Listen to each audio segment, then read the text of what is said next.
universe is calling you. The universe is calling me. It speaks both day and night. It's full of dark and light.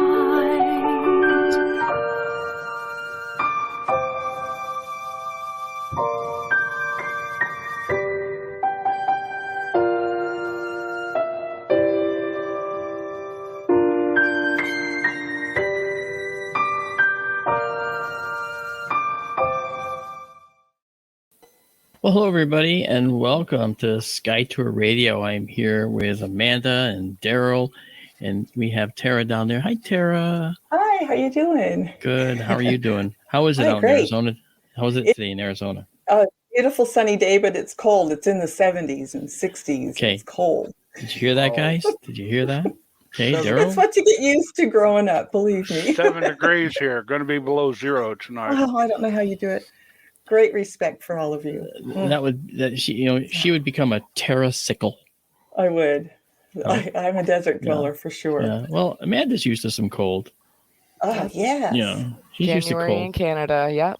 Enough said. Those words. Yes, exactly. Those you words just make guys, You guys rock the ice, man. Well, you know what? Speaking of ice, that's what tonight is about. In a little bit of time, we'll talk about that. In the interstellar medium, this is an astronomy show, as you all know, and we have been doing streams of the comet that has been passing by. It's actually heading toward the Earth, not on a collision course. Don't worry. I know, right?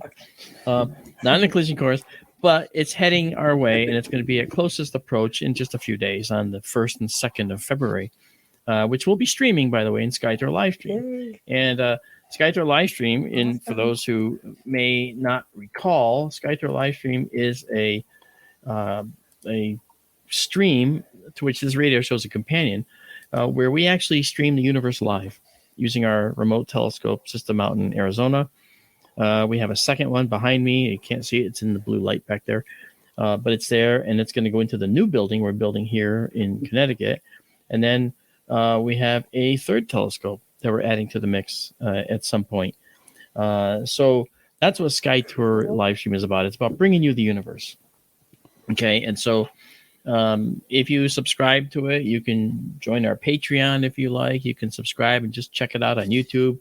Go to our, you can actually, in fact, go to our site, okay, which is the stream is listed below. It's skytourlive.org or skytourlive.com.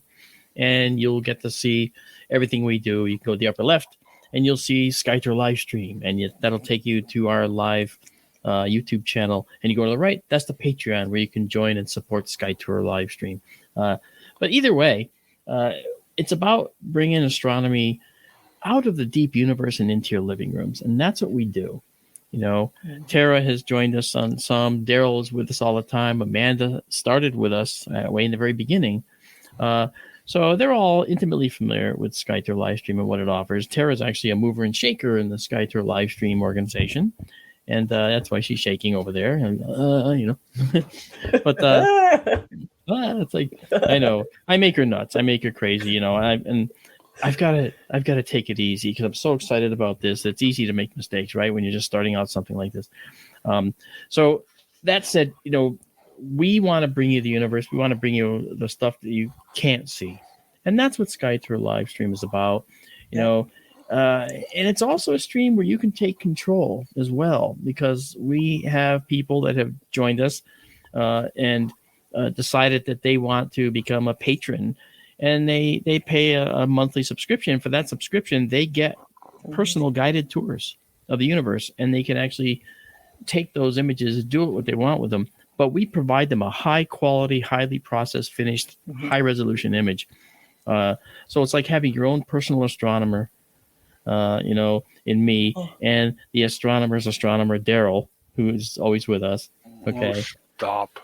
Oh, what an amazing thing, though, to get an opportunity to hang out with you guys. Well, yeah, And I just think that It's pretty interesting though, because we end up seeing a lot of really cool things.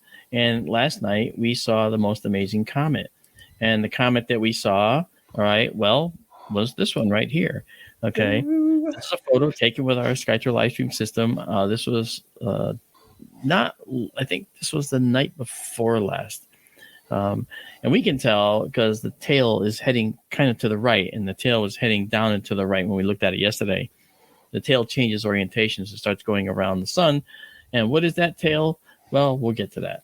But the tail changes orientation over the course of the night also. Yeah, that's right. And as the Earth rotates on its axis, the comet goes with it. Well, the comet's doing its own thing as it's orbiting the sun. Yeah. Carry on. Okay. So anyway, a comet is a very interesting beast. Okay, and one thing that's interesting about comets, it's kind of important to look at a comet in view here, and when we actually look at a big comet like this, one of the things that we notice is there's several parts of it, right? Now we see down there on the right side, this is a pretend comet. It's not a real comet. Okay. For demonstration purposes. Demonstration purposes only. That's right. Yes. You see a hydrogen envelope. Now, what's happening is the comet is made of materials that the sunlight, when it strikes it, is going to be dislodging. And it dislodges it by heating up the surface of the comet. And you'll find that gases inside the comet that are trapped in the icy particles will suddenly be freed. And they will cause sometimes these voids inside the comet to suddenly have these jets that shoot out. And these jets of material are going to spew dust and the cometary soil, if you call it that, and ices out into space. And it's also going to ionize the molecules of material that are in the airborne, spaceborne area around the nucleus. This area right near the front of the nucleus is called the coma. You see that listed there.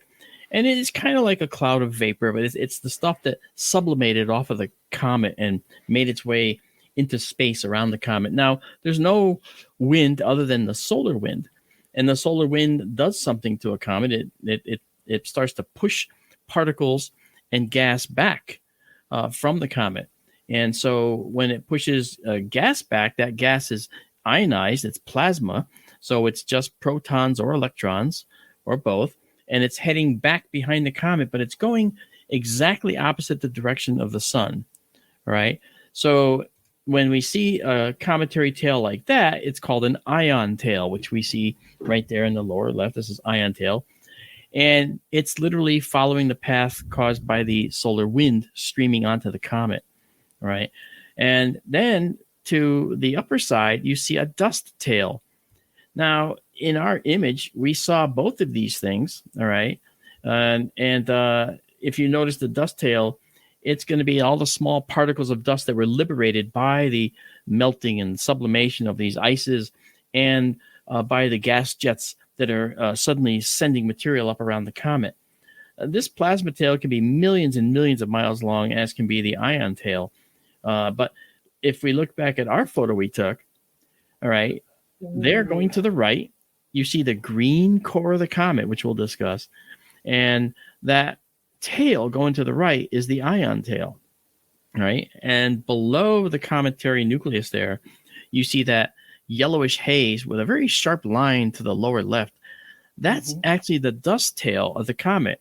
And you might say, wait a minute, that doesn't look like anything that we just saw when we looked at this picture here. All right, that dust tail should be streaming out behind it. Well, it actually is streaming out behind it, but the comet's coming toward us. So the tail is past the cometary nucleus, and we're looking at it spreading out behind the comet as it's approaching us. And you might say, well, wait a minute. So you're saying the sun looks like it's to the left in that image.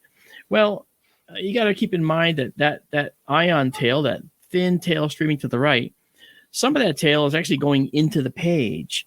All right. And so it's far in the distance at the end on the right side, but then much closer at the nucleus of the comet.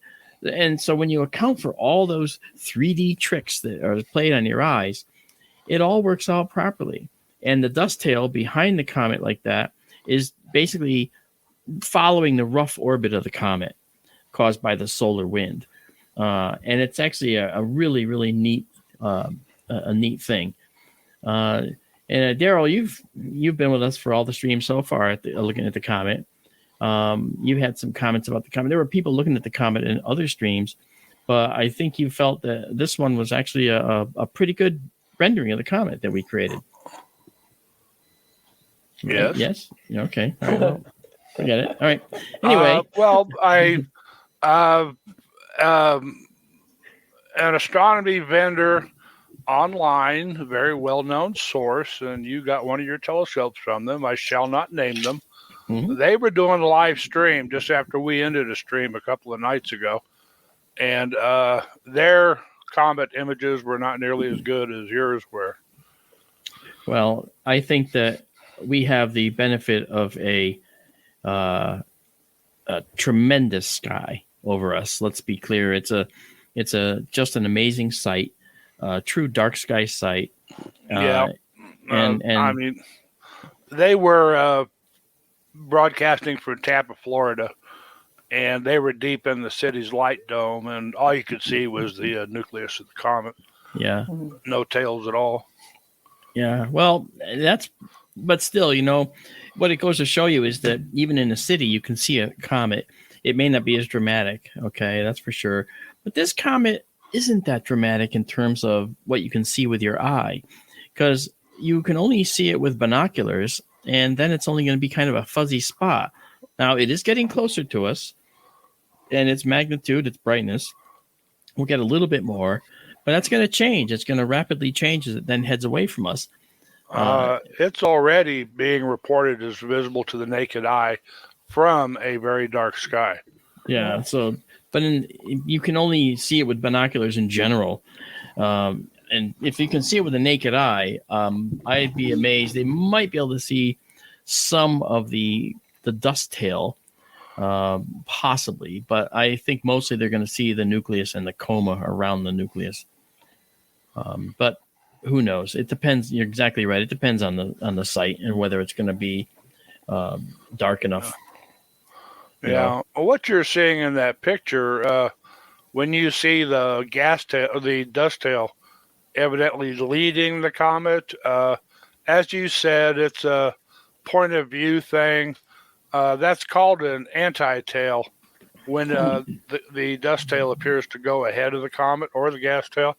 And that's just our perspective as we pass through the comet's orbital plane around the sun, that with the angle of the dangle, it looked like the tail was actually leading the comet. And it's sort of fading night by night now. It was very distinctive a couple of nights ago. Yeah, I mean, the anti-tail to the left, that is the dust tail of the comet in the seen in perspective from the Earth. Mm-hmm. But that ion tail, that's going to be interesting to watch that change its direction. And as you said, rightfully, right, the ion tail will change direction a little bit in the sky, and of course, the actual orientation in the telescope, it may change, of course. And you said as the Earth rotates, and that is true. The orientation will change, but in space, it's still going the same way. It's going to be moving slowly to keep pointing away from the sun as it goes. Yes. But I think that was a good observation you made about it. When Comet Hyakutake came through back in 1996, near its close passage to Earth, which Hyakutake also passed close to the pole star as ZTF here is going to, Hyakutake had a very distinct, sharp anti-tail. It looked like a spike sticking out ahead of the comet. Very sharp and pointy. It was really cool looking. Yeah. And we're seeing another example of an anti-tail now, but it's not as skinny as Hyakutake's was. Yeah, and I guess every comet's different, So the question is, what are these comets made of? And one of the questions we got a lot yesterday was, why is the comet green? And that was a very, very good question, right? People, that's the first thing you'll notice. Why is it green? And what a green, too. It's different. It's just a stunning green, isn't it, Tara? Yeah. Yeah. Well, that green result in the coma is in the coma of the comet, or the comet of the coma, right? That's the result of the solar wind, the protons and electrons striking the ices and the compounds on the surface. But that's the result of the ionization of carbon atoms, carbon molecules, which are like CC. Carbon is C in the periodic table. So CC molecules. And when you ionize a carbon molecule, you'll get a green glow, right? And when you ionize cyanogen molecule, which is a carbon and a nitrogen molecule, you'll get a green glow. And we see both cyanogen, and if you're thinking cyanide, you're right, and carbon, they'll both get this green glow. Now, Daryl and I have talked about this in the past too, about Camille Flammarion, when Halley's Comet came around last time. He just postulated that, since there's cyanogen in the coma and possibly the tail of the comet, as the Earth goes through this, could it pose a danger to life on Earth? Because of course it's cyanide, and everyone knows cyanide is of course deadly to humans. And of course that started a firestorm. Next thing you know, there were people that had masks you had to wear so you could be safe from the comet pills to take to be safe from the cyanide, and of course they all lived. So clearly the pills worked. That was 2 apparitions back, strictly speaking. 1910, not 1986. Oh yeah, that's correct. In 1986, I think we knew enough, right? I think so. Yeah. Hopefully. Yeah, we didn't have any problems then. You can never know enough. And I've mentioned that Arthur Conan Doyle, the guy who wrote Sherlock Holmes, he wrote a story about Earth passing through a comet's tail and evidently killing everybody on the planet. And then everybody woke up again the next day. That is a funny story. That was back about 1913, I think. So just put him to sleep? Yeah, pretty much. I guess so. The comet had sleeping gas or something, right? Okay. Yeah. So when you look then at a comet, we have these distinctive shapes in the comet. We have these distinctive elements, right? So we have the nucleus, we have the coma, we have the ion tail, we have the envelope of this irregular hydrogen cloud of all these elements that are dislodged from the surface. And you got to keep in mind, hydrogen is the most numerous element in the entire universe. It's the top dog. Next is helium, and then oddly enough, oxygen, and then number 4 is carbon. So it stands to reason that these billions of year-old interlopers, things that have lived out in the far reaches, which we'll talk about in our solar system, probably would have come from, or been composed of carbon and oxygen and hydrogen in general, because those are the most prevalent ones. But we also have to keep in mind that when they formed to begin with in our solar system, they formed as the result of many supernovae that occurred before. And there were all kinds of other elements that were forged in the hearts of stars that now became dust in our solar system. And when comets formed in the very beginning of our solar system, in the far reaches of our solar system as icy bodies, they embodied and had many of these elements bound into them. So we don't just see oxygen, we don't just see hydrogen, we don't just see, water, ice. We see many other things in a comet, all right? And this is a piece of interstellar dust right here. But my gosh. Take a look at all the many things you can have on it. You can have carbon dioxide ice, water ice, polycyclic aromatic hydrocarbons, PAHs, carbon monoxide, okay? We can have ammonia. We can have methane, okay? Acids. We can have all these kinds of things on a comet, all right? And as well. And so, and again, the light striking them will cause different things to happen. So heating is going to drive off certain certain elements and compounds. So when a comet is heating or being heated by the sun, we're going to see a massive amount of materials in that coma. A comet spectrum is actually a very interesting looking thing. And when we get our SkyTour live stream 1 back up and running again, that telescope you can see right back there. There it is, right there. Yeah, we get that back in the new building that we're going to build out front here for the East Coast. We're putting a spectrometer on it, so we're actually going to be able to look at things like comets and figure out exactly what's in them. We'll be able to see that, right? So that's going to be kind of cool. And the spectrometer is sitting over on the shelf right behind me. I just can't wait to hook it up. When we look at the comets and how they're composed, we kind of remember that there's so much in them because there was so much here when the solar system formed. And now when the solar system formed, where did comets form? And were they comets when they first formed? The answer is no. Comets become what we see in the sky because of solar heating. They don't start life and say, I'm a comet and I'm an asteroid. Comets are composed of more materials that contain ices, yes, but there are components of rock. When I showed you this interstellar dust piece, there is a silicate core here, right, in the middle, an interstellar dust grain. Well, if you multiply this up and magnify it, it's different for comets a little bit, but the same type of thing applies. There's other ices on the surface, and all these other things around this grain are all the different types of ices that are on a cometary system, and so forth. And so when we see this melting occur from solar impact of these protons and electrons, a solar wind, we're going to see this cloud of material. And it's a very elaborate cloud. And so that's the kind of thing that is really important. And those jets that I talked about, here's an example, okay? That vertical line going off to the upper left, that's not a mistake on the photo. That's a jet of particles flying off this particular comet, which is from the Rosetta mission. This is Churyumov-Gerasimenko, right? Beautiful. And we actually landed a probe on that, not relatively successfully, but there was so little gravity. Cool. Yeah.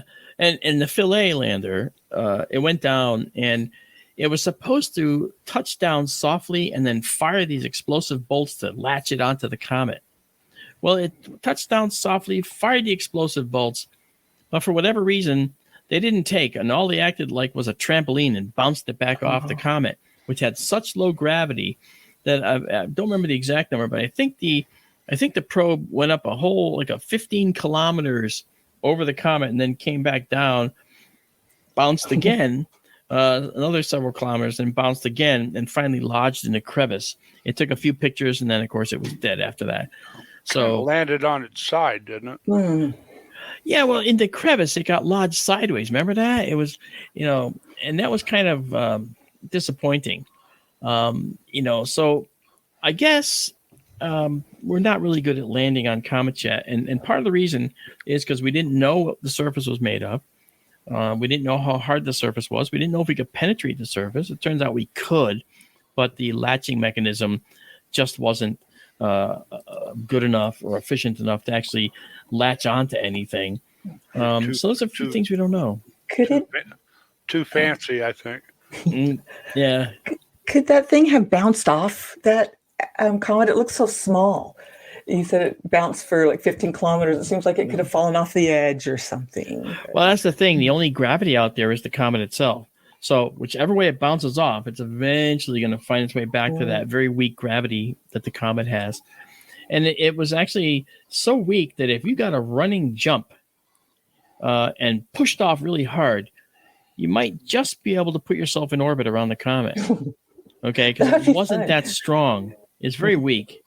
Just the pressure of you walking on the comet would push you off the comet a fairly good distance because it has so little gravity. Wow. And that was Churyumov-Gerasimenko. Okay, so cool. Yeah. So that said, and you're blurry when you're there, by the way, just so you know. So I just make it clear. I thought it was. No, yeah, your glasses, Tara. It's your glasses. Yeah. So that said, that's the thing that is of concern for us too is like, if a comet's heading for us, for instance, how do we blast it? How do we get rid of it? Well, we had a comet strike us, apparently, the Tunguska blast in the early 1900s. That was what looks to be a cometary impact. Now, the comets are made of ices, so they're not going to survive to the ground generally, but they do pack quite a punch. And when it strikes the upper atmosphere, it goes deeper into the atmosphere until it hits a wall. And that wall is this point where this maximum aerodynamic pressure that this object can handle is reached. And after that, it just goes boom. And when it blows up, it doesn't just gently fall apart because it's got a lot of energy of motion. And when it is made to suddenly slow down and stop, energy can't be created or destroyed. So it's actually converted into a different kind of energy, and that's thermal energy or heat. And so you will get a comet striking the atmosphere, penetrating to some depth, reaching the maximum pressure capability, and it boom, it will just blast apart. And that's what happened over Tunguska, which is often, I think, Siberia, is it? The Siberian region? Yes. Yeah. Okay. This is also what they think happened, what some think happened to a place in Syria called Abu Huraira. Yes. This was back around the time of Göbekli Tepe in Turkey, about maybe 12,000 years ago, that a comet impact hit over this village called Abu Huraira, and it vaporized the entire village and everybody and everything in it. Temperatures got to thousands of degrees, and just like snapping your fingers, everybody was gone, vaporized. And didn't they find telltale glass in the building structures? They did. They found glass particles, spirals, whatever, all over the place in the area where everything vaporized. Was it vitrified glass? Well, there's a thing called tektites, which aren't really the same thing, but are similar. They're sort of like when meteorite impacts on Earth, the silicates turn to glass, and it rains back down on the planet. They look like peanuts, little black peanuts. Yeah. And I have several of them. But the same idea happened is that, the impact was so hot and so hard and fast that the comet went off like a big flashbulb up in the sky, and it just instantly vaporized everything and everybody. And silicates, I guess, dust on the surface or dust in the comet turned into glass. And they find the little glass particles all over the place around there. Yeah, and it's probably the actual soil in the area. If you superheat silicon dioxide, which is sand, you can melt it together and form a glass. Interesting thing about your windows in your house, if they're actual glass windows, that's a strange form of matter. Yes, it's a solid. However, in the old days, windows over time the glass would sag in the window frame. Mm-hmm.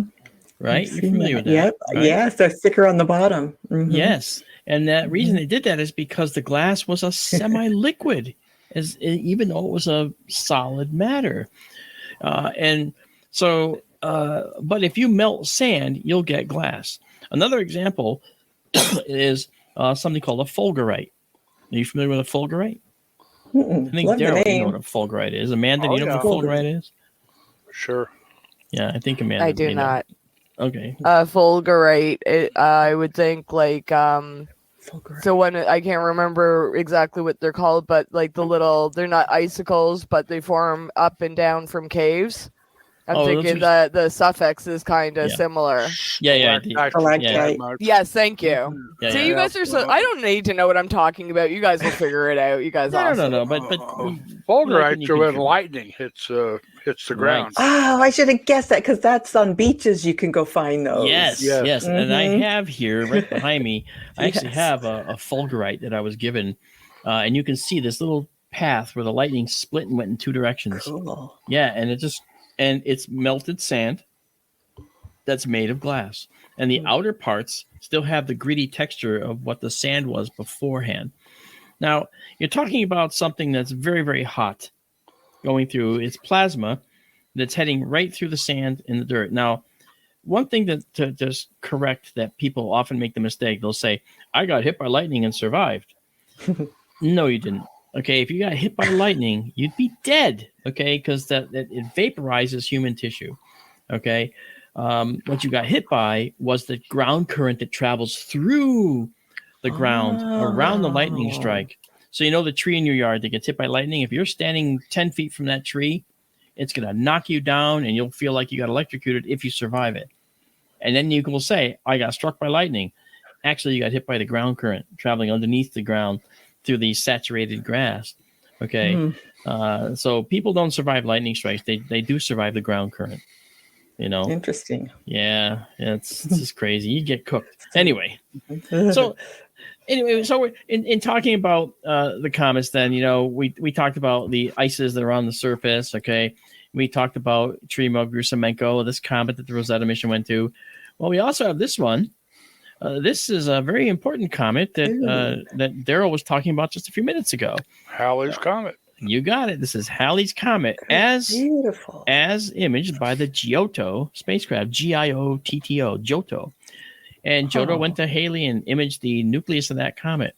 Now, what's interesting, if you look at this comet, you say, wait a minute, those kind of look like asteroids or something, right? They don't look like comets. Well, I mean, isn't the comet just a dirty snowball? That was the classic representation of a comet. They said, oh, it's just a dirty snowball. Well, in fact, it's not just a dirty snowball. Yes, it's a lot of silicon-based materials that are bound up with ices in them, as we talked about. But it's also an object that has a lot of volatility. So there are voids inside. And if a comet, and it goes to its formation, when a comet first forms, it's not like this congealed ball of ice out in space. It's a bunch of small objects that are kind of gluing themselves together. For example, when you take two objects like two snowballs and you push them together, right? You ever notice that they're glued together? If you let go of the one on the left, it sticks, right? If you do a good job. If you do a good job. Well, yeah. And because when you strike it, you're actually heating up the surface between the two snowballs, and they melt together very briefly. It's the energy of motion converted to a heat when you stop something dead, okay, like that. So the snowballs melt together, right? Well, that's what happens with comets. Just imagine that happening billions of times with all kinds of particles and stuff. So you can imagine a giant block of icy material. It gets hit by a bunch of smaller ones. In between them, you're going to have some voids. And those voids aren't filled with like a gas per se. But when the sun starts heating things up, then the stuff under those layers starts to melt. It fills the voids with gas. Next thing you know, you have a jet, boom, coming out. All right. And it goes for a period of time. Or you have a jet, boom, coming out. This is the dust tail and the outgassing, as it's called, of the comet. Or you have this. Here's Comet Hartley. Oh, that's not Comet Hartley. Here's Comet Hartley. Look at those jets. They're very specific, aren't they? All right. So here's Hartley, and you see all these specific jets. These are areas where there were voids in the comet, and when the stuff melted underneath, it filled the areas beneath the comet's surface, and when it finally could make its way out, all right, it ended up shooting out a jet. And when it shoots out a jet, all the material around it goes with it. So that's why you can see the jet, for one thing, because it's spewing dust and stuff off the surface of the comet into space. So that's kind of how comets work. All right. And it's really interesting how cometary systems dwindle and die off at the end, because there is a rocky core in some comets probably. Yes. And there's rock left in some, and you will find people talking about a quote unquote dead comet. You talk about dirty snowballs. Some are worse than dirty snowballs. You may remember when you had snowball fights as a kid, some kids would put a piece of rock or gravel inside the snowball. I hated those kids. Yeah. And there's sort of a continuum sometimes between comets and asteroids. And sometimes when the comet is dead, that rocky body that's left, that's still around. And most meteor showers we know of come from comets, like Halley's Comet produces a couple of meteor showers, and the Perseids and a lot of others. Some meteor showers, though, they're produced by so-called rock comets. The Geminids, if I remember correctly, are produced by a rock comet called Phaeton. And the comet's gone, and all that's left is the rock, and that's making a meteor shower. Yeah, that's right. That's a good. And that's the dirt from the snowball. I'm not sure if it's Phaeton, but you might be right. I that's one thing. It's a factoid I don't know, but you're right. And what's interesting about it is that when you look at the tail of the comet, when we took this picture and showed you this picture, the dust tail, that yellowish tail down below, yellow because it's reflecting sunlight, okay, and so forth. That yellow tail is composed of dust and tiny little pebbles of dust that was thrown up into and rock that was thrown up into the area around the comet. And if we were to go through that tail, as Daryl just told you, that would become a meteor shower. This particular comet is not going to pass by our orbit, so we won't get a meteor shower thanks to Comet E3 ZTF, which is what this is. So, but still, it's very interesting to see how it works. Now, the weather out there was supposed to be cloudy tonight, and as it turns out, it's not. Okay. So we had said we're not going to stream it tonight. And we probably won't because I need to take a break for my voice. And then it'll be clear maybe tomorrow, maybe the day after. Cool. Yeah. May I answer a question from chat? All right. Yeah, we do have a few coming in. So Mazda asks, he is hearing with ZTF this anti-tail is an optical illusion. That's not accurate. It isn't, is it? We're just seeing the dust tail from another angle. This is true. That's where anti-tails come from. It's all a matter of perception. And as has been explained in the case with ZTF, we saw the dust tail the anti-tail at its best when we passed through the orbital plane of the comet. And what was happening then, and what is still happening to a degree now, is the tail is pretty much pointing directly away from us. And our perspective, some of it looks like it's ahead of the comet's nucleus when it's actually not. It's just the point of view we have looking at it from inside its orbital plane. Right. And the same thing happens with the meteor showers because when Earth's orbit intersects the comet's orbit, that's when we get meteor showers from hitting the debris from the dust tail. When Halley's Comet came around on its way back out, at closest approach to Earth, it was far down in the southern sky, just barely above the southern horizon from here in Colorado. And I caught it in the telescope that night. And I was really curious because I had seen the comet earlier, and it had a short, about a 10-degree gas tail behind it. It was very pretty. The tails had vanished completely when I saw it that night of closest approach, far down in the southern sky. It was down Centaurus, I believe, northern Centaurus, below Scorpius. I saw it that night, and all I saw was an egg-shaped nucleus, and I couldn't figure out what happened to the comet tails. And, of course, it turned out what it was we were looking head-on at the comet, and the tails had vanished behind the comet. They were behind it and seeing it edge on like that. The tails were pretty much hiding behind the head of the comet.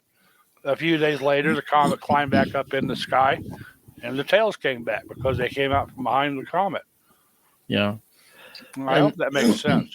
I think it does because, I said before that, we're seeing the comet and the dust tails going into the page, so to speak, and it's behind the comet. So that's why we're seeing it the way it is.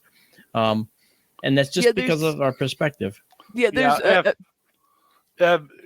you'll often see the dust tail of a comet, and it has a fan shape, kind of a broad fan shape.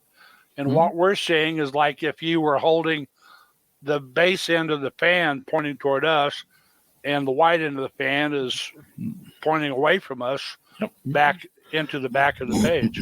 Yep. What were you going to say, Amanda? Well, yeah, I think you've already kind of touched on this, but it seems like there might still be a little bit of confusion. Okay, so the ion tail always points away from the sun, no matter what directions it's going. Okay, That's right.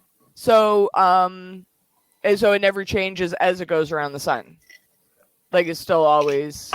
It's not like tidally locked in a sense, like.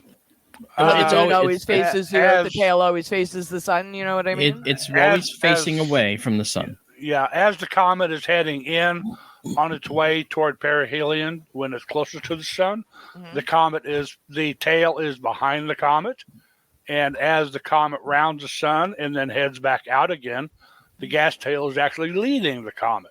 Yep, and that's actually what's going on now. Yeah, ZTF was the perihelion back on January the 12th. When it was close to the sun, and so now it's moving away from the sun again. And the comet, the tail, the gas tail, is actually leading the comet on the way back out. That's right. Yeah. And again, it's all like perception, and I can't remember the word. Like, if I'm here and you're there, and we're both looking at the same thing, and we kind of triangulate from parallax. Thank you. See, you guys are so awesome. So like. Would we still see the same thing, or? Well, this depends on your point of view. This will look the same, except for the rotation of the Earth causing you to see a little different angle in the sky. The actual comet with its tail will look almost identical to you, because going across the Earth, 8,000-mile diameter to the other side of the Earth, isn't going to make any difference to how it looks in the sky. It might look slightly different against the stars. All right, but you're still going to see it as long as you're moving in a line that will allow you to still see it. But the star background will change slightly, but the comet itself will look pretty much the same because it's millions of miles in size overall, with all of its dust tail and ion tail. So it's really hard to see it change. And this is why things get so confusing so quickly, because these are such big concepts to kind of wrap your head around, and it's all they are 3D out there. So do you have any other questions from the chat for us? Yeah, but what does Daryl want to say first? No, go ahead. Oh, well, just a few more, and again, we might have touched on them already. They're going back a ways. Cyclone wanted to know if a comet like that was to collide with Earth, how big would the crater be? But it's dust. Would it leave a crater? Well, okay. Well, the comet's the body, the nucleus is solid. We don't know how big the nucleus is offhand. I tried looking real quick earlier, but it's safe to say it's miles across. And we figured out the other night the comet is moving about 200,000 kilometers an hour, roughly, or about 100. It was 128,000 miles an hour, I believe. Yeah. And when you got something miles across going 128,000 miles an hour, if that hits Earth, it's going to leave a crater. Heck yeah. How big? Who knows? Because we don't really know how much mass the comet has. Yeah, if it hit in the water, would it create a tsunami? Absolutely. Wow. And the other thing, too, to keep in mind, the most important factor from cometary impact may not be the actual collision, but the thermal energy released when it strikes. Because when it does, it's going to cause a massive heat and thermal event at that location in the sky. Yeah. And it's going to be massive enough to cause forest fires all over the world. All right. And that's something that we would have to deal with. So we would have fires. We'd have carbon increasing dramatically in the atmosphere. We would have a tremendous amount of localized heating. We'll have changes to the ability for the atmosphere to accept sunlight. Photosynthesis and the plankton in the oceans might not continue as it has. It might be slowed down quite substantially, as in the Permian extinction 251 million years ago, when there was volcanic eruption that spewed stuff into the sky. But the cometary impact would actually, even if the comet blows up, it's still, some part of that might actually reach the ground.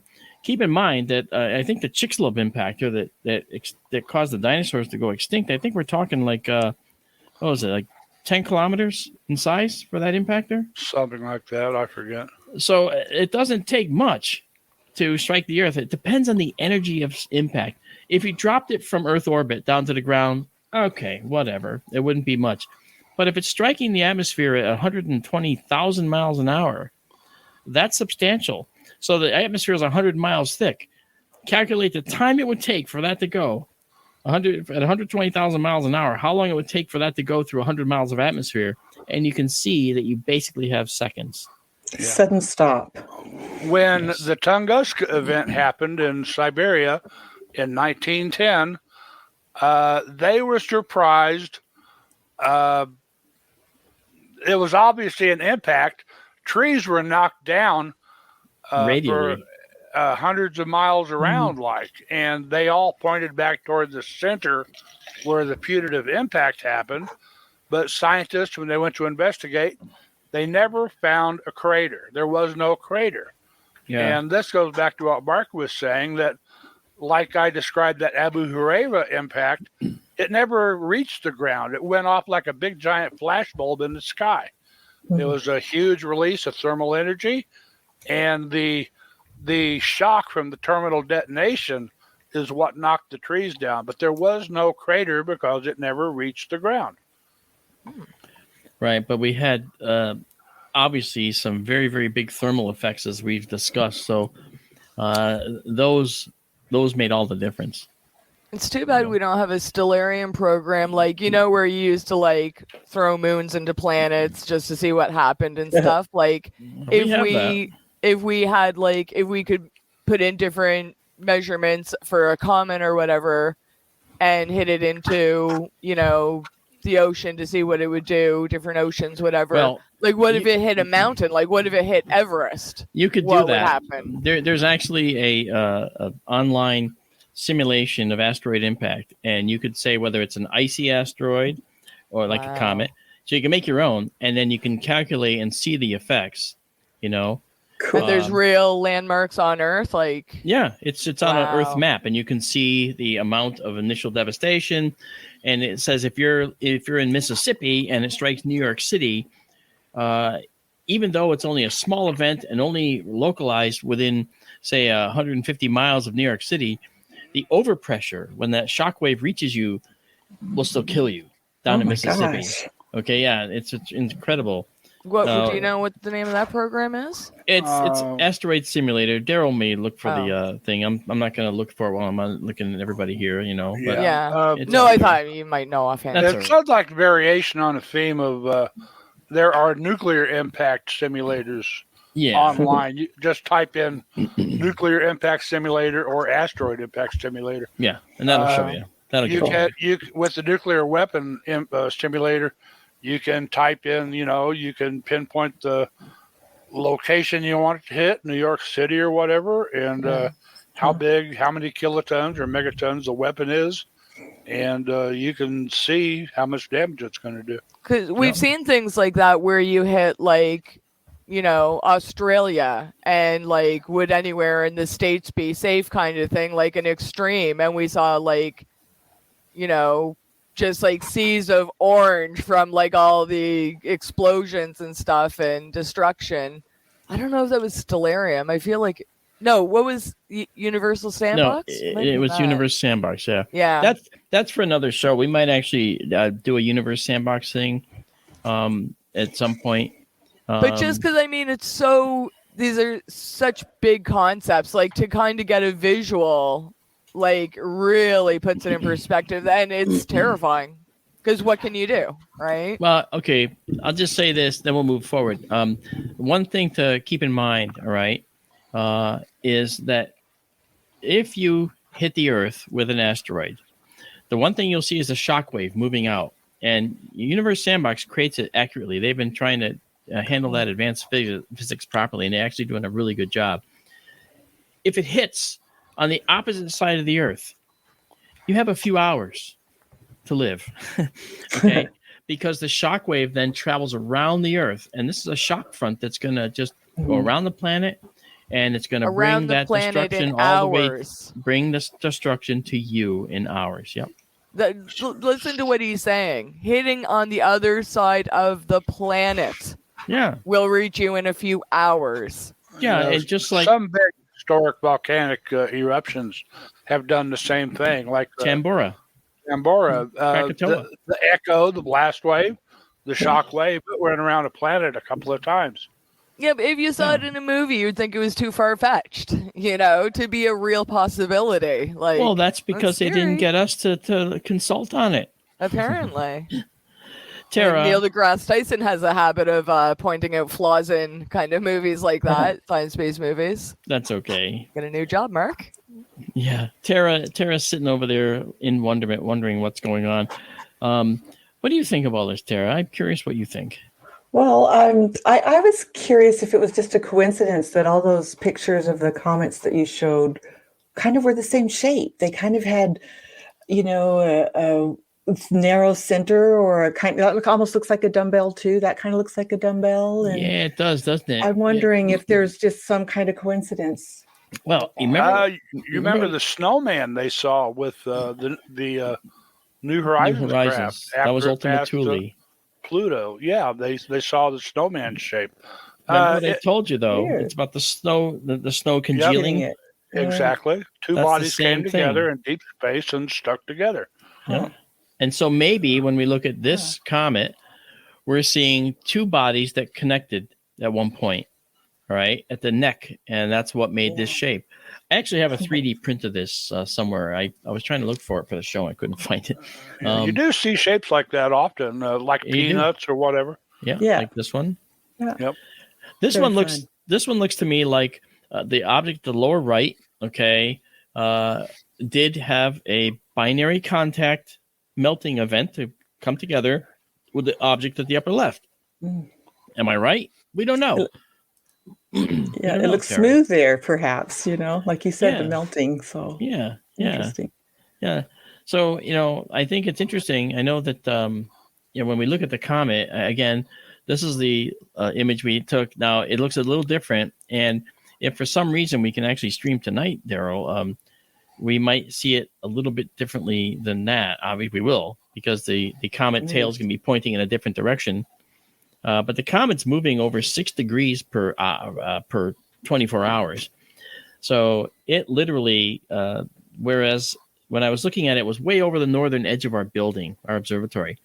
And we had to wait several hours for it to come up enough so we could see it in the telescope, because the edge of the building was blocking it because it was down here. Well, now it's come up here. So now we only have to wait a few minutes to be able to see it. Yeah. And we actually looked at it yesterday, right at the very beginning of the stream, and we just kept it on it until we decided to go take a visit to some other things and then come back to the comet to close out. It was really pretty. As the comet is following its path, it is getting closer and closer to the North Star, the polar axis, and getting higher and higher. And the comet's presently circumpolar, at least from all but maybe the southernmost states in the U.S. right now. That is, it never sets at all. It's sitting up there in the northern sky, just going around the North Pole 24 hours a day. That's right. It's getting higher and higher each night. Yeah, I want to show you exactly what we're talking about in terms of something more than just a static image like this. Isabella is one of our staunch Skytour live stream supporters, and she put together a video for us using our imagery, and her and I conferred, and I told her I'm going to take these exposures at the same amount, the same settings, so that you can actually build a video out of it. And she did, and I want to show you what that looks like. Okay, so let's bring it up here and show you now how the comet looks traveling through space. Look at that. Wow.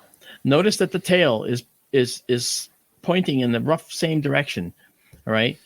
That's not because the Earth is rotating there. This is because the comet is traveling through space at over 120,000 miles an hour. Yeah. If you see those three stars in a close row there at the beginning, see the comet's actually to the left. Yeah. And it just took a few minutes for the comet to move from the left side of those three stars to the right side. Right. Isn't that cool? So cool. Way to go. Isabella's awesome. Yeah, Isabella's great. Isabella also does all the table of contents for us for Skytra live stream, and because of her work, I gave her a free personalized session with Daryl and I, and she actually had a bunch of objects she wanted to see, and which is great because most people don't know what they want to see. She had specific objects, specific times. She had it in her head, so we actually went for it, and I think she had a good time. Hope so. Yeah. Yeah. How could she not? I don't know. I mean, you know how I am. I'm just a mean guy. We're about 1 minute away from break. Mm-hmm. Yeah. Okay. So that said, okay, I think that what we're discovering then about these comets is really interesting. And before we go to break, I just want to show you the latest the actual instrument that found this comet. Okay, and it's this object right here. It's this. Oh, wow. This system. This is the Zwicky Transient Facility. It's on Mount Palomar, and this system is responsible for doing an automated search for comets. Now, what's interesting about the Zwicky Transient Facility, which is really cool, is it's a 576 megapixel monster camera. Okay, absolute monster of a camera, and it's actually. How when we talk about Skytra livestream, we say, well, our field of view, it's a wide field. We have 4 full moons across by 3 full moons tall. This is 247 full moons. Oh my goodness. Okay. It's a massive system, right? So it's installed on the 48-inch Samuel Ocean telescope at Mount Palomar. And it'll look for comets and asteroids. Now, keep in mind, and we're going to head to break now, but keep in mind that one of the things that's interesting is there's over 3,700 known comets so far that we can catalog. We have cataloged. And there's millions more out in the Oort cloud. That's that distant cloud around our solar system from which a star can perturb and disturb an orbit of a very distant object, and eventually over millions of years it might make its way into the inner solar system where it can become periodic and go into an elliptical orbit, or just come in once and leave forever. So that's the instrument that's going to find it. But we won't be leaving forever. We're just taking a 3-minute break. We're going right now, yeah. So we'll be back right after these words. See ya.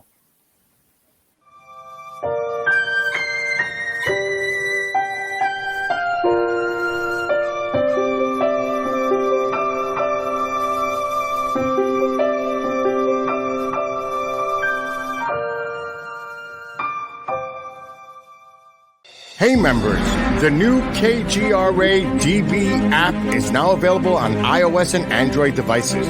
Gain on-demand access to any KGRA DB programming. Download any show directly to your mobile device to listen or watch on the go.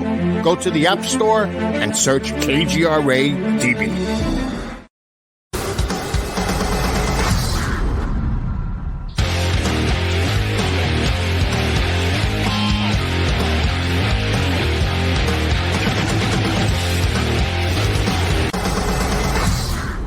Are you looking to go on a faraway journey that is magical and mysterious, reaping on mystical legends? If so, then Mysterious Adventure Tours is perfect for you. Imagine a voyage to explore ancient mysteries of Ireland, haunted majesties of Scotland, or their chilling birth of the vampires in Romania. These small esoteric getaways are limited and do fill fast. So, go to MysteriousAdventureTours.com and book your trip soon. You're listening to the KGRA Digital Broadcasting Network. We provide unparalleled coverage of trending news in the world of ufology, cryptozoology, and paranormal phenomenon. Whether you're watching our video live stream or listening to one of our audio programs, you are getting the best from world-renowned researchers and hosts, guiding you through topics the mainstream won't touch. Miss one of your favorite programs? No problem. Head over to the members area at kgradb.com for access to our massive library of award-winning content, Make contact, stay connected. Only at KGRADB.com.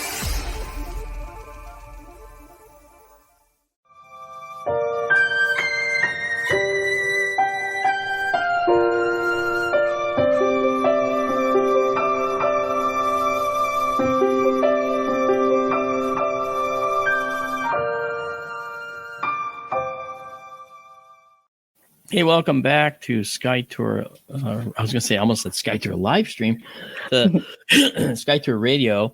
This is Mark D'Antonio, Daryl Mason down there, Tara Diulis, and Commander Amanda over there. Hey. Yay. So what I wanted to do was to show you a little bit about where these comets come from. Okay. And we're going to do it by looking at an image taken by the James Webb Space Telescope. And it's this image.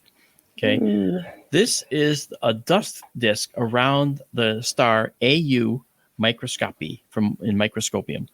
All right, and this is what's interesting about this is it's taken at two different frequencies. It's not a blue light object. Okay, it was in red light. This is all infrared. They changed the color to make it more obvious, but the blue one is much brighter and has more intensity. If you look to the right of the dashed line, which represents the star was removed electronically. You can see that very, very bright white dashed line there. That shows that a lot of dust is being reflected back or scattered or a lot of dust is scattering light there. And so that process called Rayleigh scattering is the process that makes our sky blue. Now, it has nothing to do with the color here, but it's something that very small particles can do well, and the molecules in our atmosphere scatter sunlight, making it look blue. It scatters the blue part of the sunlight. The red, not so much, right? But this image here, this is showing us a many hundreds of astronomical unit size disk surrounding the star. Wow. Now, when we talked about comets and where they come from, we talked about this distant cloud around our solar system, right? And it's a cloud, and it's also a disk. This we're seeing a disk. The upper one we see a disk. The lower one it's the same disk in different frequencies of infrared light. Now, in this disk, this is the realm of the comets. Way far out there, okay, is where we would find objects like the objects we find in our Kuiper belt, the icy bodies out there, or Daryl mentioned Ultima Thule, that the New Horizons spacecraft approached. That was out in our Kuiper belt. And that's actually, in this particular image, that's only about a third of the way out in this image. Beyond that, we have a disk called, in our solar system, called the Oort disk. That's OORT. And the Oort disk is joined by the Oort cloud, which is a spherical collection of these amazing objects that are out in the outer solar system. And it's from that cloud that the comets that come into our solar system from time to time can be generated. Now, how is that? Well, they're already there. They're orbiting the sun in their own way, taking perhaps a billion years to circle the planet, for all we know, or circle the sun, or hundreds of millions of years. But if there's a star passing by, and you might say, well, how can that happen? Well, because it does, and it has. All right. And that star will disturb the orbit of that particle, and then it'll make its way into the inner solar system, perhaps. And when it does, then it sets it up as either an elliptical orbit or a parabolic orbit where it comes and goes, or a hyperbolic orbit where it goes even faster. So that said, that's kind of where these things come from. And the James Webb is showing it to us around another star right there. Now, the Hubble did the same view and showed us the same thing. And as you can see, I mentioned about a third of the way out, size of Neptune's orbit. You can see at the bottom of that diagram, and you see how many astronomical units further that goes out. I mean, that's quite far. Anyway, I know that yeah, it is. I know you had some questions too, Tara, about comets, perhaps, and I thought maybe we should cover those. Tara always has the best questions. Uh-oh. She asks all the questions. So well read. Oh my god. Well, you all are. We all are, we all kind of have our own interests, which makes it so fun to have a discussion with all the minds. And I'm just I prefer Tara. Well, I'm curious, how can we harness the energy of these comets? I mean, isn't that really what our goal is as humans? Can we harness this energy somehow? Is that a possibility? And how can we use comets to our advantage, I guess? That is a really good question. I I told ya. I guess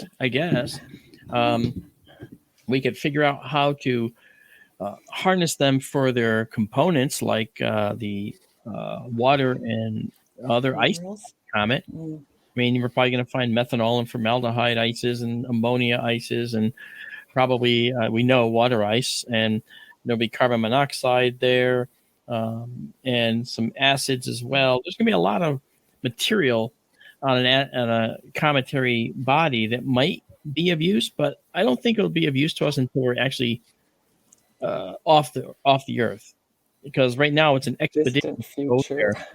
It'd be an expedition to go there. Mm-hmm. We don't have the means to just sort of like, okay, go to this comet today and let me know what you find tonight when you get back. I mean, we don't have that technology yet, right? But that's a cool question. What do you think, Daryl? The idea is pretty much the same as asteroid mining they're looking into now. People have plans to mine asteroids, go out and harvest valuable materials and bring them back to Earth. And there's a variation on a theme. It'd be the same thing with comets. Actually, asteroids would be more practical because we know where they are. They're not moving so fast in and out of the system as comets tend to come and go so quick.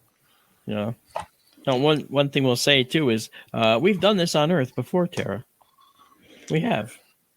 Because there was a thought process back in the 70s when they thought there might be a water crisis on the Earth. Remember? And what did we what did we want to do? Do you remember the concept back then? Were we going to desalinate the ocean or something, or not that necessarily? There's already some desalinated objects in the ocean that we could have used for fresh water. Icebergs? Right. Remember that? Okay. We'll just tow an iceberg to New York. Yes. That's what they thought. Right. But if you think about it, you laugh, right? And we all did, and still do. But the concept was sound in that it was harvesting something natural to use for a resource that's running out. Right. And so we would want to find that same thing on a comet, right? We'd want to find that same thing on the moon or on an asteroid, like Daryl said. We go to the moon and we can get a lot of helium-4, which is an isotope of helium. Now, why is that important? Because it's a very important fuel if you're doing fusion. And if we're doing a fusion reactor, if we have a fusion reactor, which, and Daryl may laugh at me for this, is only 10 years away, That's what they said 10 years ago. That's right. That's the idea, right? But they did do a sustained reaction at Lawrence Livermore Laboratory. Now, I was in touch with one of the scientists from Lawrence Livermore because, this scientist actually has granted us the rights to use his property. That's where SkyTour Livestream is located in the West Desert. It's on his property. So I got a little bit of a lowdown about this, about the whole fusion project. It was started like 25, 30 years ago, and they only got to the point of this sustained reaction just recently, because you got to put all this energy into it just to get it to happen. And then what happens isn't nearly add up to all this energy they put in. Well, now they put in this energy, and the reaction they got out came close to actually making all this energy again.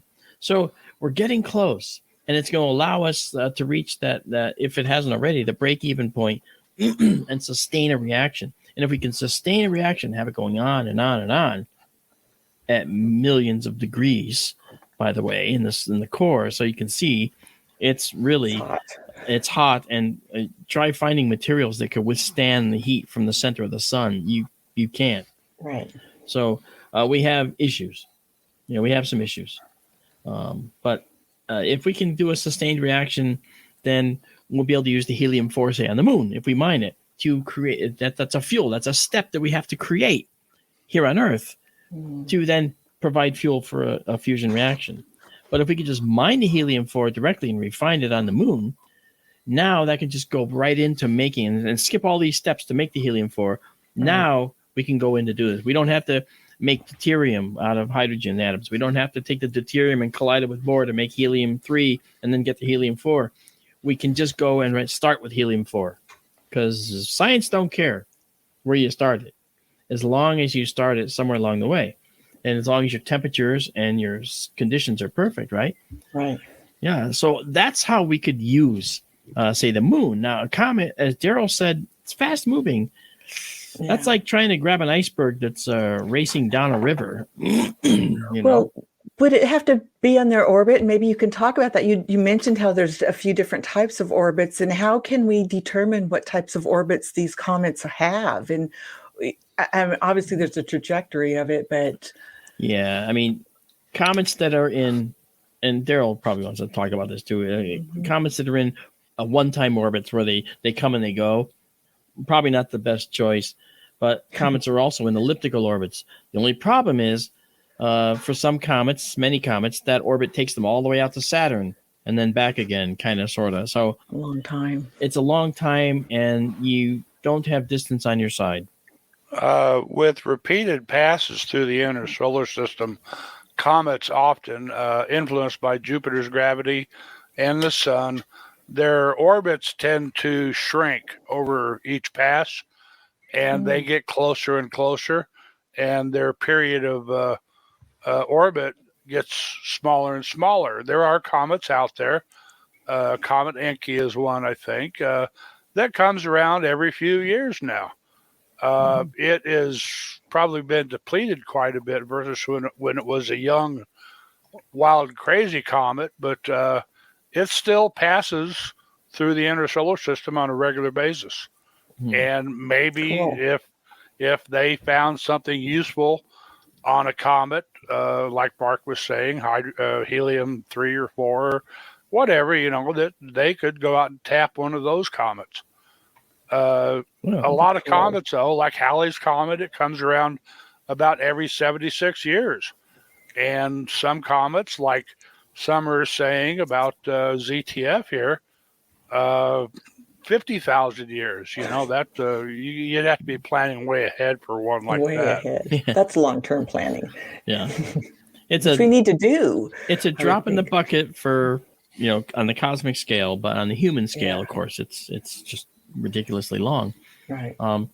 So it's interesting how the orbits work, and I think probably one of the better ideas would be for us to get the technology to mine an asteroid or the moon and do that. Now, in addition to the asteroids are actually very far out there. And we just had one pass within 2,700 miles of the Earth the other day.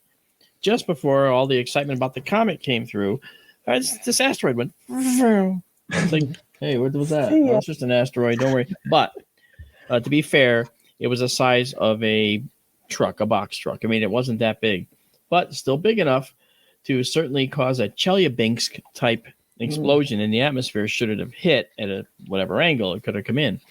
So, and Chelyabinsk hurt over 900 people, right? And it blew out security doors. The Russians love their dash cams, and man, they had dash cams and security cams, and you could watch for half an hour. You could watch all these impacts of this comet hitting the security doors and stuff. And that would happen again. That overpressure could push in a metal security door and pin it right in like this. And you watch it happen. That's a lot of force, So a lot of the people got hurt by broken glass that way. In the office buildings, you saw at school, you see broken glass come in like a wave. It just goes, it's like, and nobody knows it's coming because it's coming from above, hits the ground and bounces off and goes right into the wall of the school. Yeah, there's a lot of danger associated with this. So that's why movies that show a comet coming in and we go to stop it and everything. Comets are actually very loosely put together, it seems. More like, as I said, collections of ice that have glued themselves together, kind of like Daryl was mentioning about Ultima Thule, which, a contact binary it's called. So two things that were originally in orbit, they start to touch, and then that impact causes a little bit of heating, which melts enough ice for them to now glue together, and there's nothing to pull them apart. Mm-hmm. Now, if you could hit one with a big hammer, besides it cracking all over the place, it would probably separate from the other one. Mm-hmm. Yeah, so I don't know. But so that's interesting. That's a good question. Thank you, Tara. Do you have anything else you want to add? Oh, not right now. Go ahead. I want you to continue on because. Okay, because I was going to go into some of the other things that the James Webb Space Telescope has found, because we're talking about the infrared systems and looking at how the infrared data here shows us the cometary realms around other stars. So I thought maybe it would be fun to look at what the James Webb has done for us. Okay. Yeah.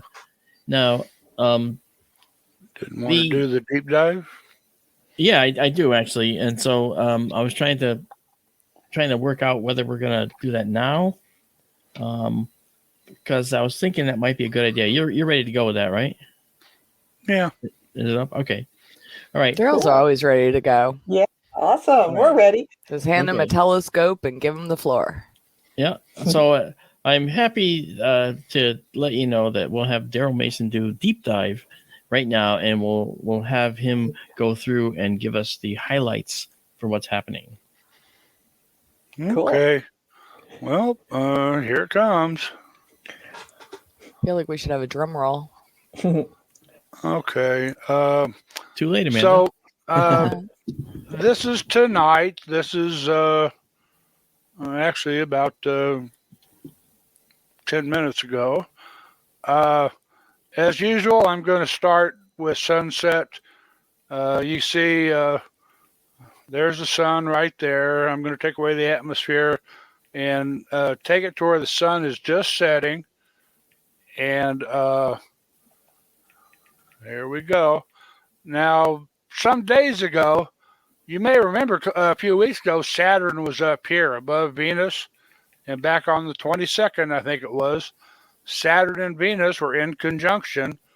And Saturn has continued moving down past Venus, heading toward the sun. It's going to pass behind the sun. Venus is also actually behind the sun, but since it's much closer to us than Saturn is, Saturn's like about 1 billion miles away. Venus right now may be 100 some odd million miles away. Venus is coming around the sun in its orbit, coming closer to us every night. Saturn is just falling farther and farther away. So Saturn is going to go away in the coming days. Venus is going to keep continuing climbing up the ecliptic plane, that highway in the sky I talk about, that the sun and the moon and the planets all follow across Earth's sky. Venus will be climbing up in the coming months. And Jupiter in turn is going to be dropping. We will eventually see Jupiter in conjunction with Venus, and then it will also follow Saturn down into the sunset. But for now, here we are. I'm going to keep this short and sweet tonight, though. We are, here we are, we're close to sunset. And here comes the evening sky where we've been spending a lot of our time. We've still been up. We visited Andromeda recently. Andromeda is setting fairly early in the evening now. We've been in Perseus. We've been in Auriga, looked at M35 and all those cool things. And here is Mars. And I wanted to touch on this. You see, here's the moon right here tonight. And here is Mars. And in a couple of days, on the 30th, actually tomorrow night, the moon is going to do again what it did back on December 7th. The moon is going to occult the planet Mars. It's going to pass in front of it like an eclipse, and Mars is going to disappear behind the moon. And you give it enough time, a little later at night, the moon will come back out behind Mars. Okay, let me back up one here.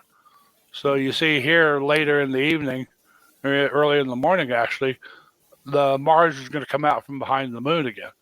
Now, what's different this time than the December 7th event. On December 7th, the moon and Mars were both at opposition. They were both full, so to speak. I've talked about a thing called syzygy before. This is where three or more objects form a straight line in space. And on December 7th, the sun, the earth, the moon, and Mars, all four made a straight line in space. Wow. Therefore, we saw the moon pass in front of Mars and occult the planet. And a little later that evening, the moon kept moving this way. Mars came out from behind the moon. We could see it. We got images of it. I got to see it that night through binoculars, both the disappearance and the reappearance.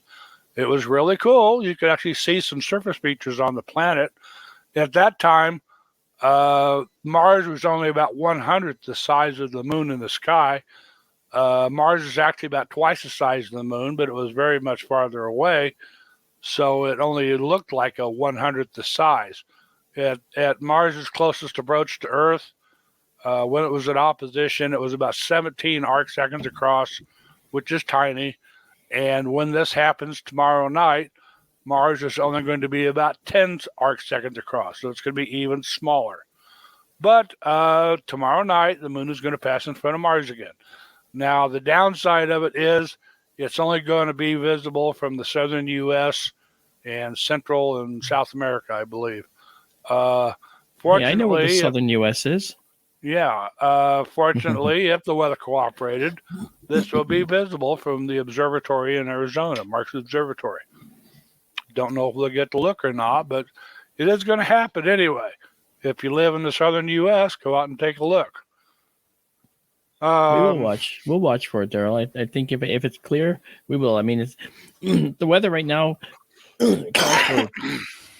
calls for clouds, but it's calling for clouds tonight, and there's none to be seen as far as I looked. So I don't know what's going on. So maybe it'll be clear tomorrow, and if it's clear tomorrow, we will have a chance to actually look for this on the 30th.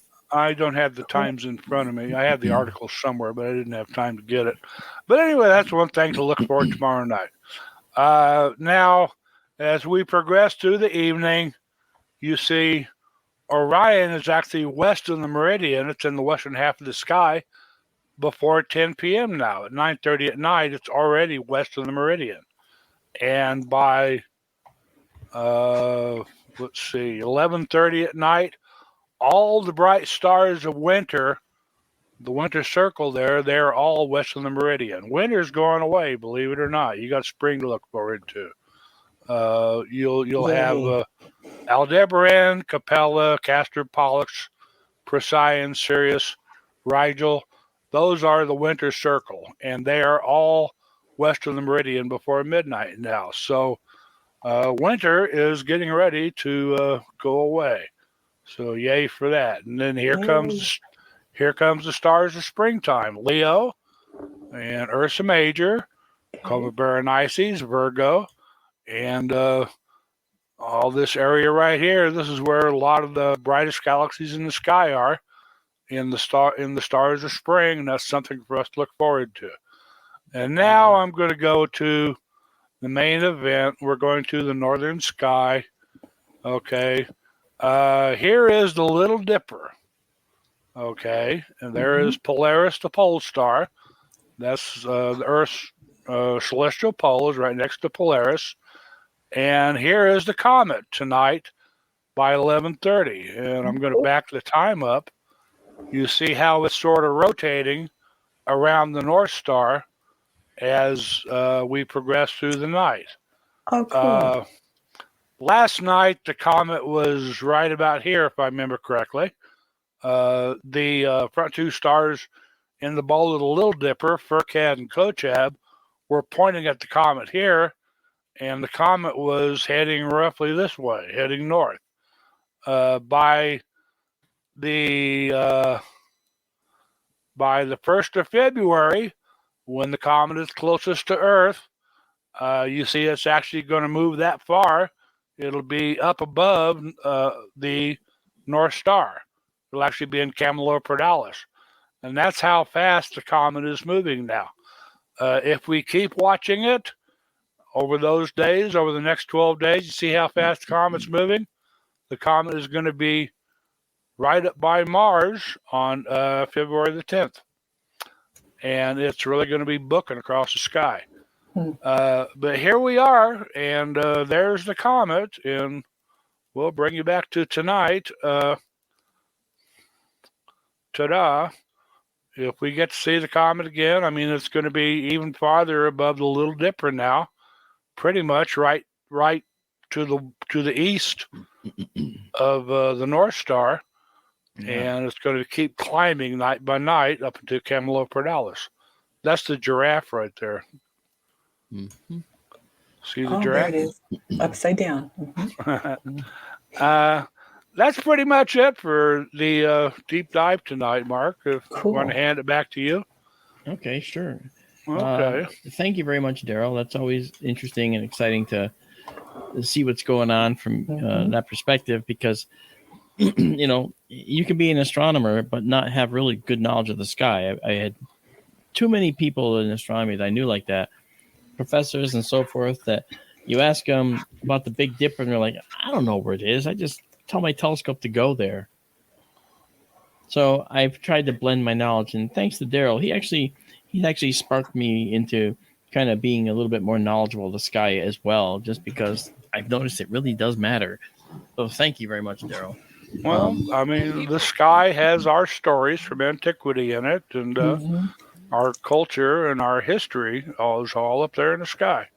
Yep. And people get so excited about programs like Stellarium, you know, all the possibilities, and then there's just so much information, they kind of get stuck and like get overwhelmed and lose interest. But you know, when you're actually being like guided through and like, look, these are the possibilities, once you work with it, like just the possibilities are endless. And you know, I was just talking to Ronald. He's you know, a big time supporter of the show, and he's been on Stellarium, and he's still trying to figure out how to switch like times and days to see like, you know, what's going on next week, or when's the closest approach to whatever this month, or whatever you want to look for. But little functions like that, if you can't find that, you're limited, right? So every time we do this, if you can learn one thing each time, you know.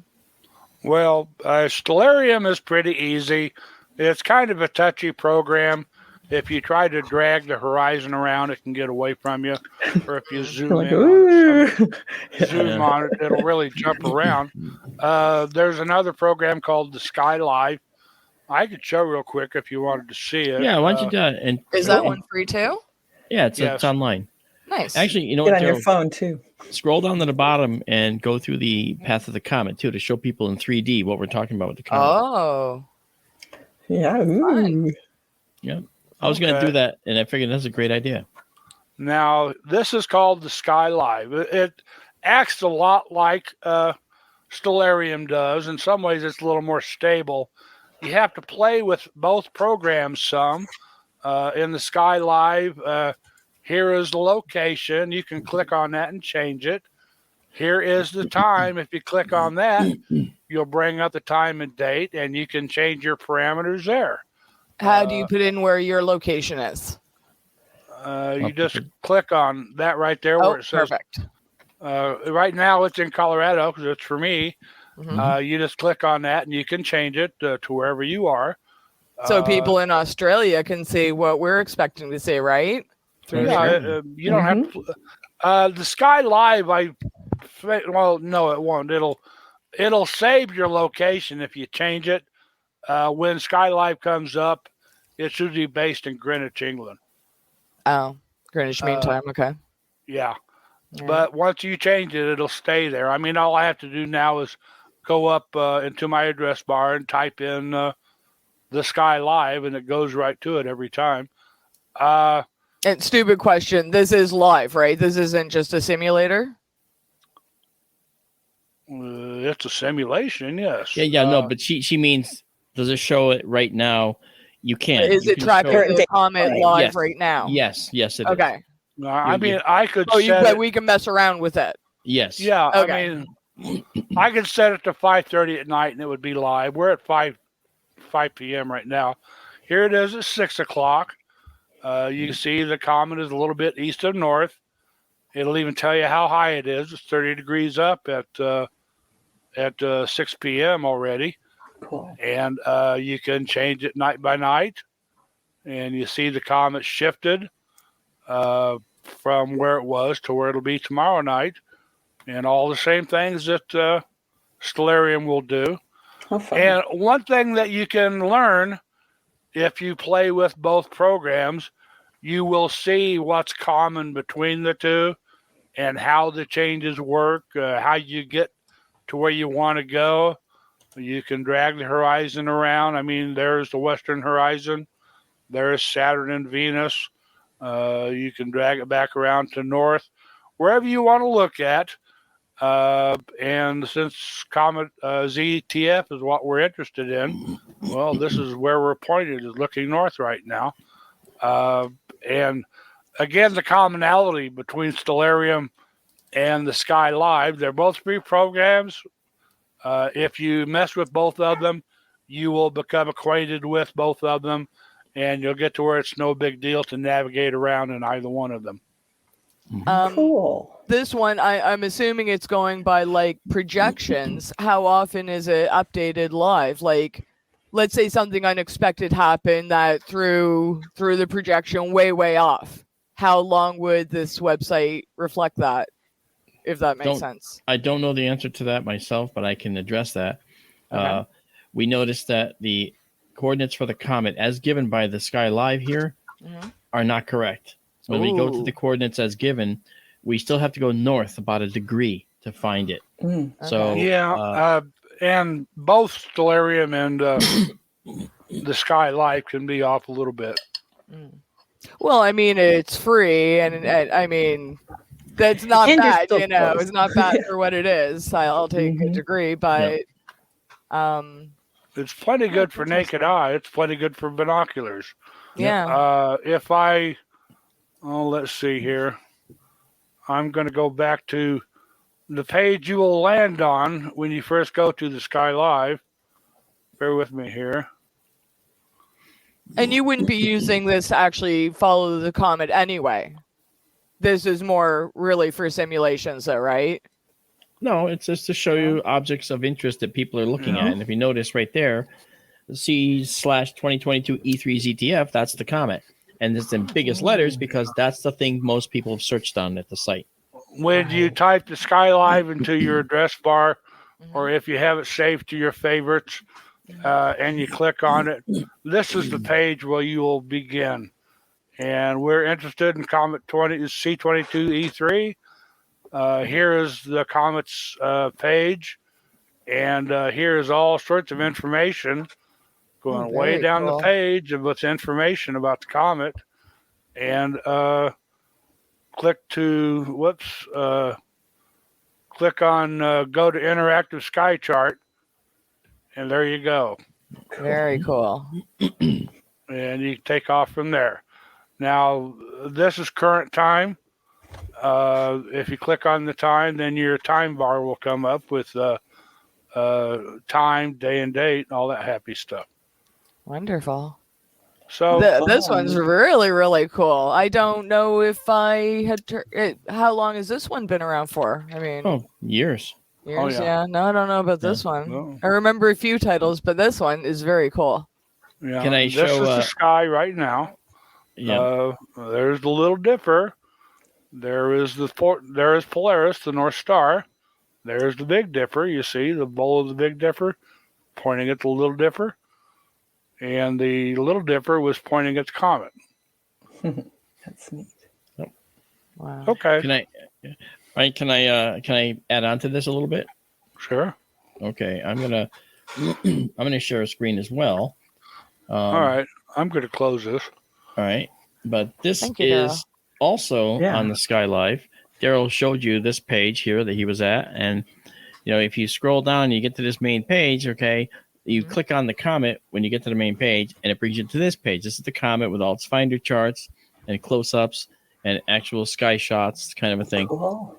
However, you go all the way down, And for those that want to know what the 3D orientation is, this is what you get. Yes. Wow. This shows you, there's the comet.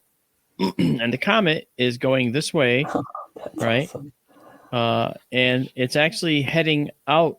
It's actually getting closer to Earth. And it's going to have its closest approach to the Earth right there in just a couple days, right? And at that point, now you can see, though, the tail, the dust tail, is going to be kind of behind it and pushed out a little bit by the solar wind, which you can see here. And so from the Earth, you can imagine that the ion tail, which is going to be like going this way, okay, and the dust tail, which is going to be going that way, you can actually see how that might work to create this dusty tail from the Earth's perspective down here looking up. Okay, we might see that dust tail behind the comet and the ion tail to the right of it. See, you can see how that perspective works out. Oh, that helps so much to see it like that. Yeah, and this is also part of the skylive.com if you go there. Mm-hmm. And Skytour Livestream has no affiliation with them at this point. But there's always time, right? I guess we can figure out if there's something for us there. But it's a really interesting way to view things in a 3D perspective, and it helps you visualize what you're seeing on the sky. Yes. So I just wanted to share that. Yeah. So Ronald, if you're having trouble with Stellarium or the Sky Live, the best thing you can do is just open the program and play with it. Mm-hmm. And the more you play with it, the more familiar you'll become, and the better you'll get at manipulating the program. Is there a way, if you mess it up too badly, is there a way you can like reset the whole screen and get back to like the default? Anything else, you can leave it and come back. Just fill hit it the up with moons or something. Yeah. hit the refresh on your browser. Perfect. Yeah. Question, with that little animation you just showed with the 3D one, it looked like the comet was going between Earth and Mars. Would we, I don't know if this question is going to make sense, would we know or care if, say, the comet was going between like Saturn and Uranus, or Mercury and Venus? Comets only start to become visible to us when they get close enough to the sun to heat their surfaces and cause that outgassing with that big coma and the millions of miles long tail. When they're out by Saturn, which many comets go out to Saturn in their elliptical orbit and then come in for the periodics, you won't see anything out there. You could see a faint fuzzy spot, and you can actually still see Halley's Comet right now. It's gone, right? 76 years, right? It's going to come back, from that time it was here last time. But it's still visible. It's a very, very faint object, though, because it's not doing anything from the sun. It's inert right now. There's nothing going on. There's no outgassing, so you don't really see much. Well, all right? You might not see much, but that doesn't mean stuff isn't still going on out there, right? Or is it just too cold out there to be doing anything? Yeah, in the deep freeze, most activities cease. There might be something going on, but it's going to be something that's a low temperature activity, nothing that's from a high temperature perspective. I just usually hear about like Earth going through the tail, and I'm like, well, what happens if like Earth isn't like the one it's beside, Mm-hmm. There's that great big comet out there that was in the news a while back. It's still on its way in, and it's outgassing already, and it's out past the orbit of Saturn. I don't think it's ever supposed to get any closer than the orbit of Saturn, yet it's outgassing. And it's a great big comet, too. Well, then we should look for that. I have a question. Wow. Yes, do these the outgassing so they're cold until they get warmed up by the sun? Yes. I would have thought that their leading edge would have some friction and there would be some warmth on that. But do they go faster or slower based on their temperature? No. Their orbit determines their speed. Now, because they're elliptical, right? You can imagine that as something gets closer to the sun, right, it's going to start going a little faster in an elliptical orbit and then swing around and start to slow down immediately as it heads out. That's how the elliptical orbits work. Okay. But no matter what, you can still calculate all the parameters because an object moving in an elliptical orbit will do what's called sweep out equal areas in equal time. So yes, it moves faster around the center where the sun is, but it sweeps out this gigantic arc. But it's also going to do the same amount farther away. All right, and so we can calculate an orbit and know that it's stable parameters from the orbit. Now, outgassing and other perturbations, disturbances by Jupiter can change orbits, as well as it comes around the sun. You mentioned something about friction. Let me just say, not necessarily friction, but you are getting solar wind impact on the head of the comet, and those are protons and electrons that protons have mass, and that's striking this comet. Okay, and so it is going to have some type of an effect. Besides heating and pulling things off, it starts all these jets out, and those jets act like little jets and will move a comet potentially. If it's a big jet, like we saw Churyumov-Gerasimenko, that set of jets was pretty massive, right? I mean, those are pretty big jets that we're looking at. Like, this is giant, right? There's a big jet there, the whole length of the comet in length. So that has some type of physics effect, to its motion. Now, all of that can be calculated, but the thing is, there's still uncertainties because we can't predict when jets occur, and we can't predict when they'll shut down. And we can't predict if a comet will have jets at all, right? Okay, Halley's may or may not have had jets. We can't really see. It looks like it may have had. Hartley definitely had jets. You can see them there. Mm-hmm. Now, maybe that's going to induce a slow roll or a slow spin in it, for all we know, but we can't tell what's going to happen. So, but either way, those protons and electrons striking the comet do have a cumulative effect, and they will cause the comet to get smaller, right, as more stuff goes off the comet. It's called mass loss. It's losing mass every time it comes back. So as Daryl mentioned earlier, the more it comes around, the more stuff outgasses. Finally, you're left with something with nothing left to outgas. And you might have a dead, they call it a dead comet. And to us, that would look like a small asteroid. For all we know, the asteroid that just blasted through 2,700 miles over the Earth could have been a comet from several billion years ago that was now a dead comet. And to us, it looks like an asteroid, but it might have just been the core of an old comet. Something else. That's a D'Antonio thought, not a mainstream astronomy thought, but that's also possible. So that's how it works, right? So clearly, comets have always remained a mystery, and they were the harbingers of doom in the past. And the skies themselves, the sky itself portends the death of kings.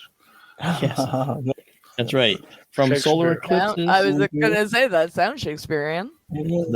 From solar eclipses to lunar eclipses to cometary apparitions when comets appear, it's guided our culture.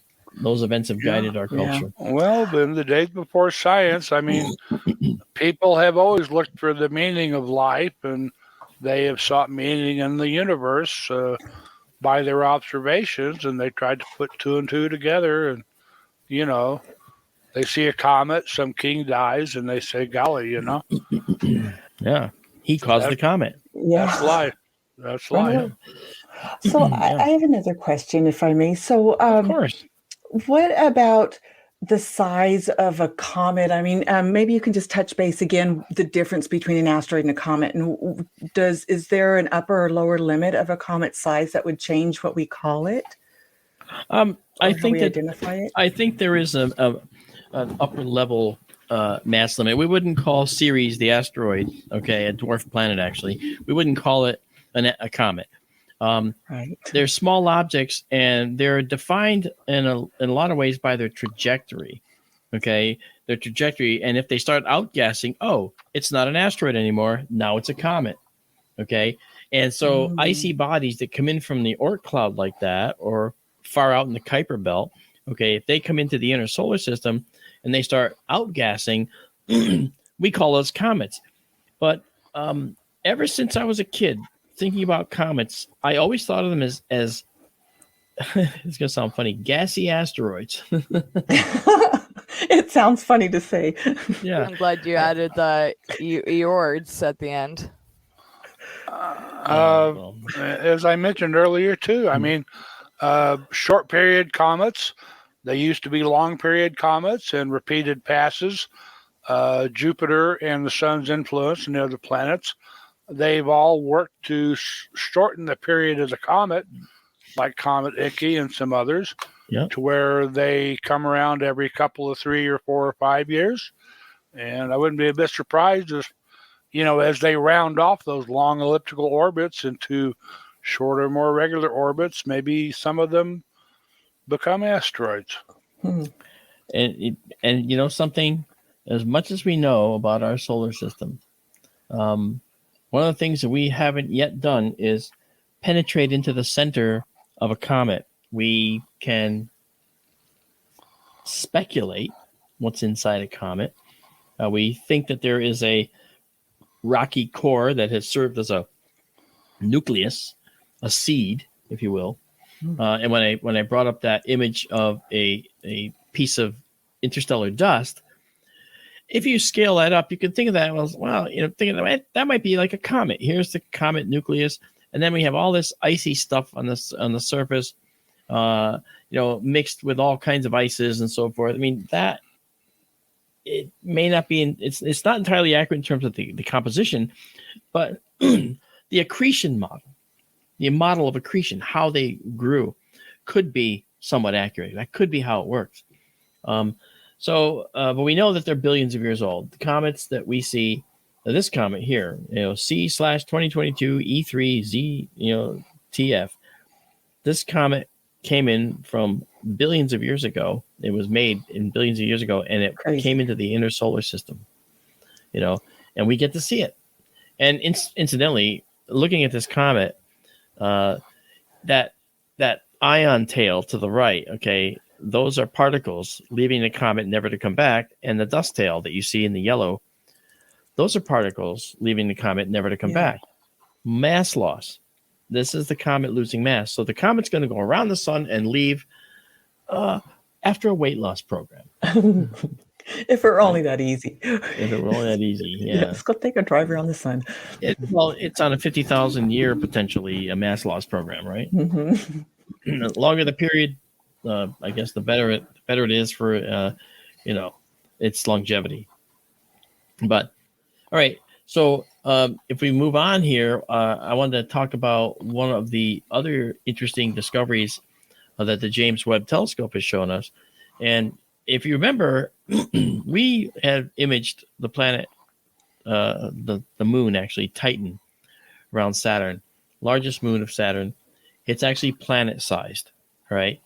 And Titan, we landed the Huygens lander on Saturn's moon Titan, and it imaged for a few minutes before it froze up, and we got to see pebbles just a few inches from the lander. It's like, oh, there are the pebbles. Okay, cool. It's dead, right? That was very interesting, but that was short. That was right on top of it. That was there, but Titan itself has revealed itself to us in this way. This is the James Webb imaging of Titan in November of just this past year. Now, interestingly enough, the atmospheric haze on Titan, okay, prevents you from taking a photograph of the surface, right? But in the infrared, you can kind of punch through and see some of this because it's so cold, but you can see differences in the cold. And that's what we're seeing here. Now, this one here was captured in the infrared with what's called a 2.12 micron filter, and it's sensitive to Titan's lower atmosphere. Okay, that bright spot you're looking at. Okay, that bright spot or the bright spots. Yeah, right. The bright spots are clouds and atmospheric haze. Yeah. Mm-hmm. All right. And the right-hand image. This is a composite using NIRCam, which is a near-infrared camera on James Webb. And so the blue is at 1.4 microns. Okay, that's the size of the infrared. And the green is at 1.5 microns, and the red is at 1.9 microns. So what does all that mean?